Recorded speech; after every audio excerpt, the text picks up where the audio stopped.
औज़ुबिल्लाहि मिनश्शैतानिर्रजीम बिस्मिल्लाहिर्रहमानिर्रहीम। अस्सलामु अलैकुम वरहमतुल्लाहि वबरकातुहू। प्यारे दोस्तों, मैं हूँ आपका मेज़बान राना शहजाद अली। आपको अपने इस यूट्यूब चैनल पर एक बार फिर से खुश आमदीद कहता हूँ और उम्मीद करता हूँ कि आप सब लोग भी खैरियत से होंगे। नाज़रीन, आज की इस वीडियो में हम बात करेंगे मर्दाना इमराज़ में से एक मर्ज़ स्पर्म की कमी हो जाना या स्पर्म का ख़त्म हो जाना। दूसरे लफ्ज़ों में हम उसे औलाद के जरासीम ख़त्म हो जाना या कम हो जाना भी कहते हैं। औलाद के जरासीम ख़त्म होने से औलाद पैदा नहीं होती और इंसान सारी ज़िंदगी दर बदर धक्के खाता रहता है और उससे महताजों जैसी ज़िंदगी गुजारनी पड़ जाती है। ये एक किस्म का रोग होता है जो इंसान को लग जाता है और फिर इंसान सारी ज़िंदगी औलाद के लिए तरसता रहता है। नाज़रीन, औलाद के जरासीम जो होते हैं उनके ख़त्म होने की दो बड़ी वजूहात होती हैं। नंबर एक सोज़ाक और नंबर दो आतिशक। सोज़ाक और आतिशक की जो जहर होती है ये औलाद के जरासीम को ख़त्म कर देती है। तो अब आपको ये कैसे पता चलेगा कि आपके जिस्म में औलाद के जो जरासीम मर चुके हैं या कम पड़ गए हैं, वो सोज़ाक की जहर की वजह से डैमेज हुए हैं या फिर आतिशक की जहर की वजह से ख़त्म हुए हैं? उस बात का अंदाज़ा लगाने के लिए आप अपने सीमन का टेस्ट करवाएंगे।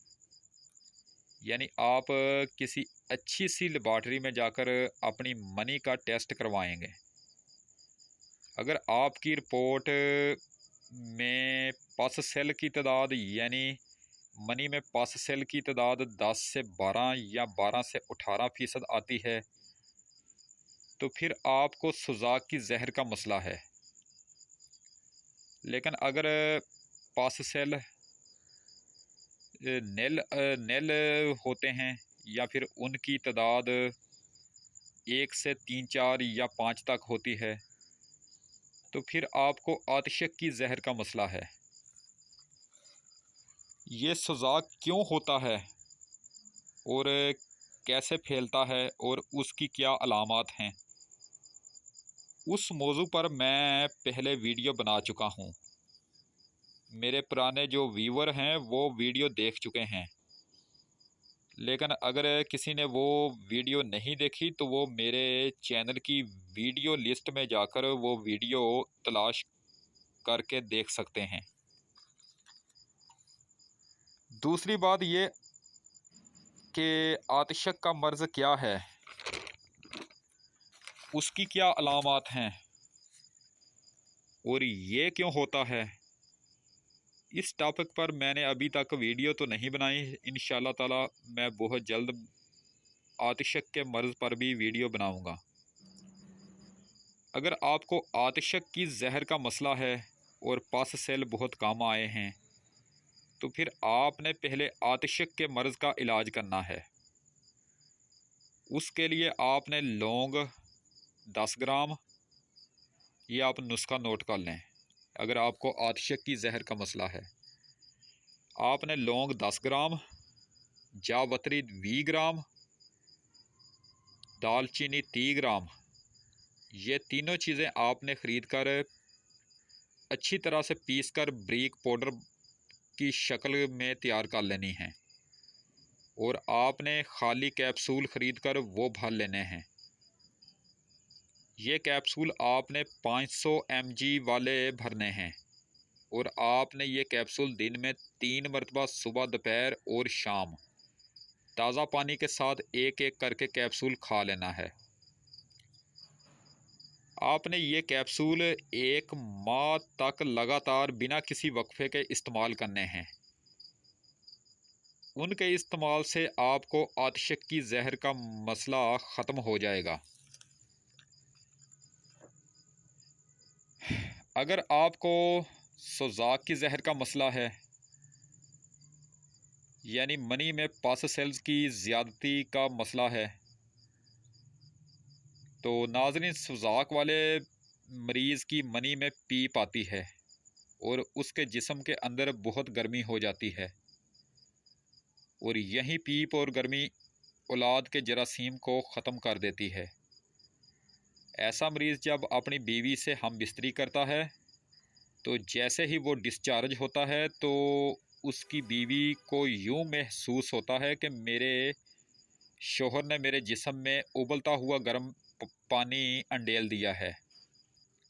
यानी मादा तौलीद जो होगा वो बहुत गर्म होगा। तो नाज़रीन, अगर आपको सोज़ाक की जहर का मसला है, यानी आपने रिपोर्ट कराई है, उसमें आतिशक का मसला नहीं आया, सोज़ाक की जहर का मसला आया है, तो फिर आपको पहले ये ख़त्म करना होगा, यानी उसका इलाज करना होगा। उसके लिए आप ये वाला नुस्खा इस्तेमाल करें।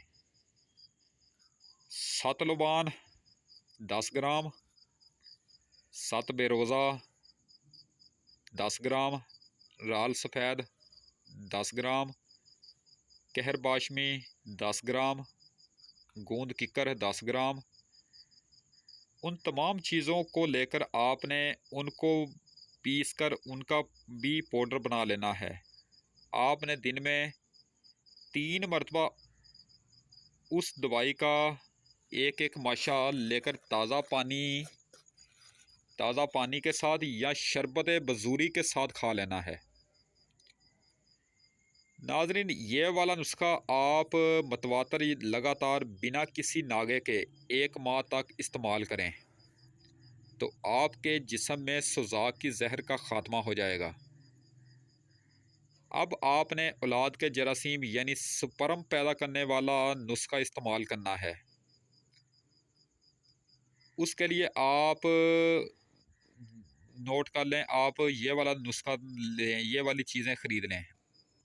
आपने सलब मिस्री 40 ग्राम, सलब पंजा 40 ग्राम, मौसली सफ़ेद इंडिया 40 ग्राम, मगज़ बनोला 40 ग्राम, छिलका इसबगोल इंडिया 40 ग्राम, तुखम कूच 40 ग्राम, इलायची खुर्द और आंवला 20 ग्राम, कूज़ा मिस्री 240 ग्राम, तिल मखाना 40 ग्राम। आपने उन तमाम चीज़ों को लेकर पीस कर पाउडर बना लेना है। आपने उस नुस्खा को भी दिन में 3 मरतबा दूध के साथ इस्तेमाल करना है। 3 से 4 माशा की खुराक आपने दूध के साथ लेनी है। तो नाजरीन, उसके अलावा आप बोर्ड की दाढ़ी भी खुश्क करके पीस कर दूध के साथ इस्तेमाल कर सकते हैं। ये याद रखें, उन दोनों नुस्खों को इस्तेमाल करते वक्त आपने गर्म चीज़ें खाने से परहेज़ करना है। उसके अलावा जब तक आपको मुकम्मल आराम नहीं आता तो उस वक्त तक आपने अपनी बीवी से हमबिस्तरी नहीं करनी। आखिर में एक बार फिर आप नोट कर लें, अगर आपको मेडिकल रिपोर्ट के मुताबिक आतिशक की जहर का मसला है तो आप पहले नंबर पर आतिशक की बीमारी से निजात का नुस्खा इस्तेमाल करेंगे। अगर आपको सोज़ाक की जहर का मसला है तो फिर आप पहले नंबर पर सोज़ाक की बीमारी से निजात का नुस्खा इस्तेमाल करेंगे, और दूसरे नंबर पर आप स्पर्म की पैदावार बढ़ाने का नुस्खा इस्तेमाल करेंगे। और अगर आपको सोज़ाक की जहर का मसला है तो फिर आप पहले नंबर पर सोज़ाक की बीमारी से निजात का नुस्खा इस्तेमाल करेंगे। यानी अगर आपको सुजाक है तो आप पहले नंबर पर वो करेंगे। अगर आपको आतिशक की जहर का मसला है तो फिर पहले नंबर पर आप उसके से निजात के लिए नुस्खा इस्तेमाल करेंगे। यानी ये पहले नंबर पर नुस्खा इस्तेमाल करके फिर दूसरे नंबर पर स्पर्म की पैदावार बढ़ाने, औलाद के जरासीम की पैदावार बढ़ाने का नुस्खा इस्तेमाल दूसरे नंबर पर आपने करना है। अगर औलाद की जरासीम वाला नुस्खा बढ़ाने वाला आप पहले नंबर पर करेंगे तो उसका आपके लिए कोई भी फ़ायदा नहीं होगा। जब तक आपके जिस्म से आतिशक या फिर सुजाक की जहर का ख़ात्मा नहीं हो जाता तब तक आपके जिस्म में औलाद के जरासीम पैदा ही नहीं हो सकते।